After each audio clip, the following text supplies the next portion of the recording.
The paradox of modern loneliness. Have you ever felt surrounded by people, at work, at a party, scrolling through social media, and yet strangely alone? You may have hundreds of contacts in your phone, thousands of followers online, and constant notifications lighting up your screen. But when you need someone to really listen, it feels like there's no one there. This is the paradox of modern life. We are more connected than ever, and yet more lonely than ever. What is loneliness? Loneliness isn't just being alone. You can sit by yourself reading a book and feel perfectly content. You can even spend a weekend alone and feel recharged. Loneliness is not about the absence of people, it's about the absence of connection. Psychologists define loneliness as the gap between the social connections you want and the ones you feel you actually have. It's that ache of disconnection. That quiet thought, nobody really sees me. Nobody truly knows me. Why is loneliness a growing problem? Digital overload. Social media creates the illusion of connection. We see faces, updates, likes, but they are often surface level. Digital interaction replaces deeper conversations. Cultural pressures. We live in a culture that glorifies independence and self-sufficiency. Admitting loneliness feels like weakness, so we hide it, which makes the loneliness worse. Changing communities. In the past, people often lived in the same towns for generations, surrounded by family and community. Today, we move for jobs, travel for school, and build lives far from our roots. Stability is replaced with transience. Comparison culture. Online, we see highlight reels of others' lives. Surrounded by curated images of happy couples, friend groups, and perfect families, we feel even more isolated. The cost of loneliness. Loneliness isn't just painful, it's harmful. Studies show that chronic loneliness increases risk of depression, anxiety, weakened immune function, and even early death. In fact, some researchers say loneliness is as harmful to health as smoking 15 cigarettes a day. But here's the truth, loneliness doesn't mean you are broken. It means you are human. Connection is not a luxury, it's a biological need. Just like food and sleep, humans are wired to need belonging. So in this video, we'll explore why loneliness is so widespread in the modern world. The hidden costs of ignoring it. Stories of people who moved from isolation to meaningful connection. Practical tools you can use to build real relationships and feel less alone. Because the cure for loneliness is not simply being around people. It's building bonds that are real, vulnerable, and meaningful. And the good news is, even in a disconnected world, you can create those connections, one conversation, one relationship, one brave step at a time. The psychology and causes of loneliness. To understand loneliness, we have to go deeper into its psychology. 1. The biology of connection. Humans are social creatures. Thousands of years ago, survival depended on being part of a tribe. Being alone meant vulnerability to predators, starvation, or attack. Our brains still carry this wiring. That's why disconnection feels like danger. When you feel lonely, your brain actually goes into stress mode. Cortisol levels rise.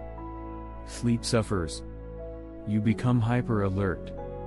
In other words, loneliness isn't just in your head. It's in your body. 2. Emotional masking. In today's culture, many of us wear masks.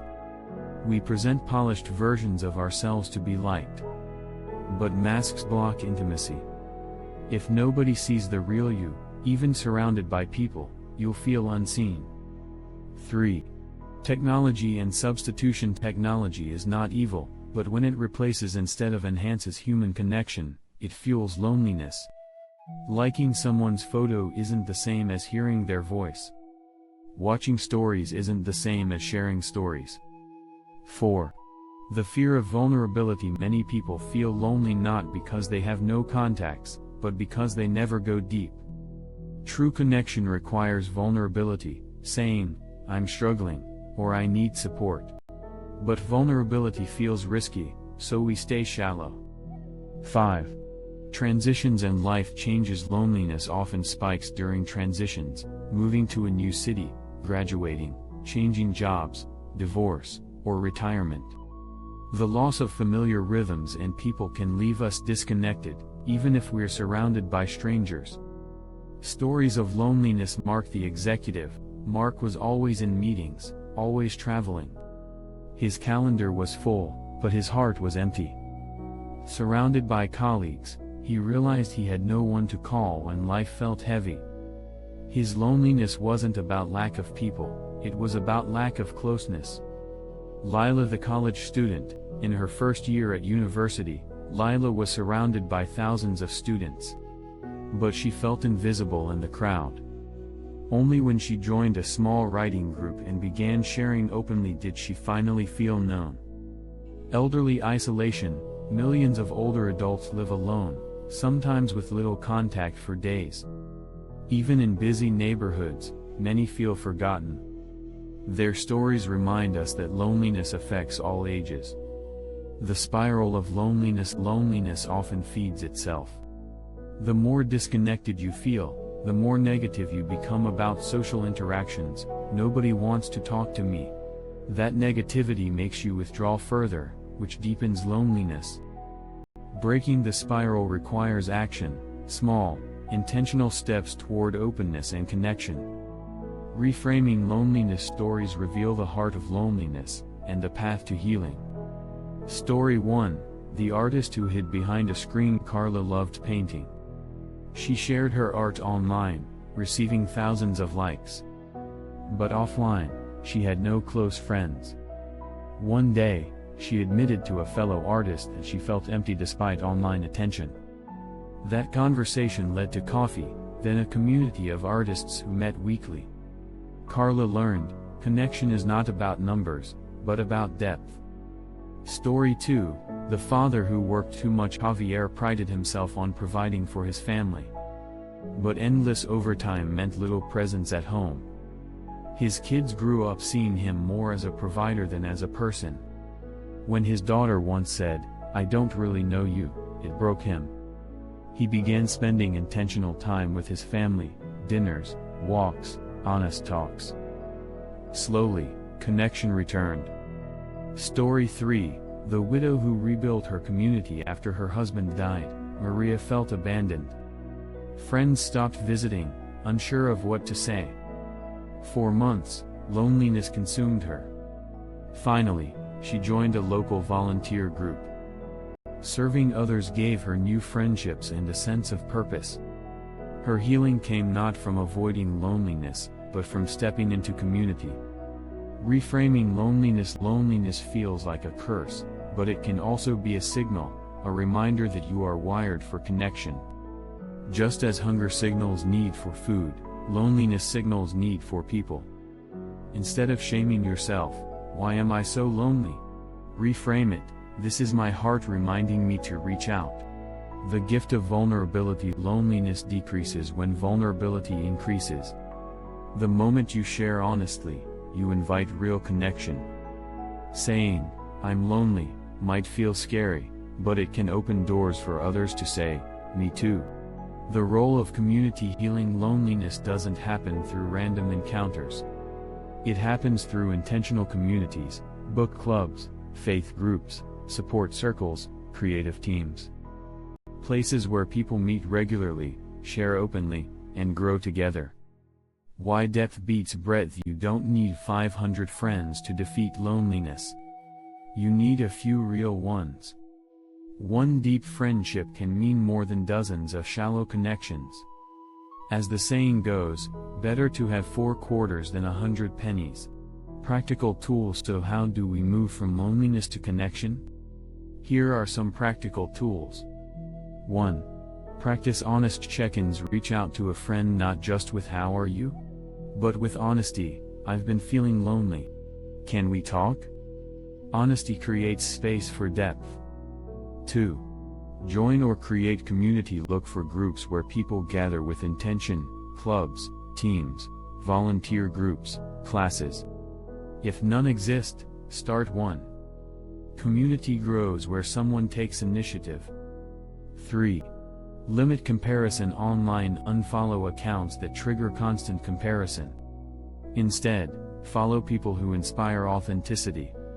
Use social media to connect, not compare. 4. Make time for face-to-face. Texting is convenient, but nothing replaces presence.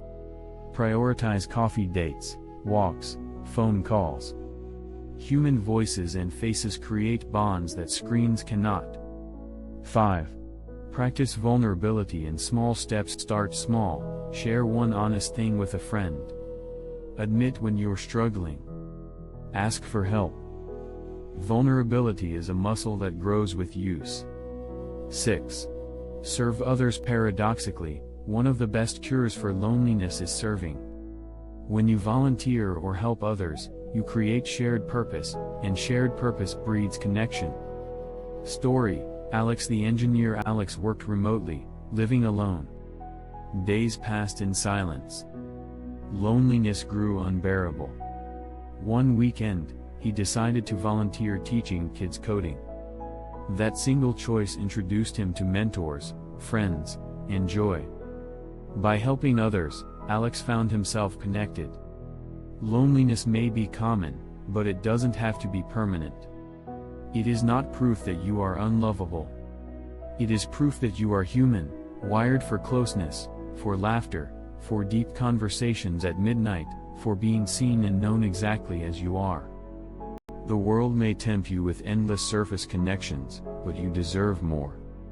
You deserve friendships that notice your silences, communities that hold your struggles, and bonds that remind you that you belong, not because you are flawless, not because you perform, but because you are you. Loneliness is not your enemy. It's a signal. Just as hunger tells you to eat, loneliness tells you to reach out. It whispers, you were made for connection. You don't have to do life alone. So this week, take one brave step. Reach out to someone you trust. Join a group that gathers with purpose. Share one honest truth with a friend. Or simply say to someone, I could use some company. Connection does not start with crowds or with grand gestures.